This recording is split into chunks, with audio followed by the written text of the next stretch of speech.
విద్యాపరమైన అంటే ఇప్పటికీ కూడా మధ్యాహ్న భోజనం కొన్ని చోట్లలో చెట్ల కింద వండుతూ ఉన్నారు. చెట్ల కింద వండుతూ ఉన్నారు. గవర్నమెంట్ స్కూళ్ళల్లో ముచ్చట చెప్తా ఉన్నా, చెట్ల కింద వండుతూ ఉన్నారు.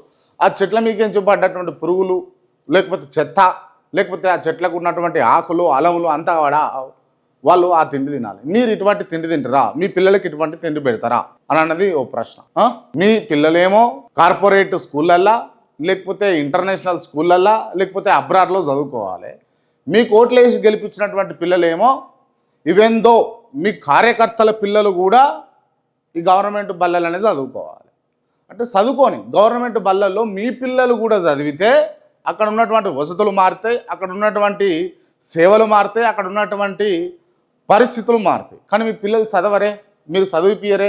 ఈవెన్ నేను ఒక మాట అడుగుతా ఉన్నా, ఏ గవర్నమెంట్ ఉద్యోగికి సంబంధించినటువంటి పిల్లలు కూడా ఎందుకు గవర్నమెంట్ స్కూళ్ళల్లో చదువుతలేరు, ఎందుకు చదివిపిస్తలేరు అంటే వాళ్ళ మీద వాళ్ళకి నమ్మకం లేదు. ఇది గవర్నమెంట్ ఆఫీసర్లకు సంబంధించి లేకపోతే ఉద్యోగులకు సంబంధించినటువంటి అంశం.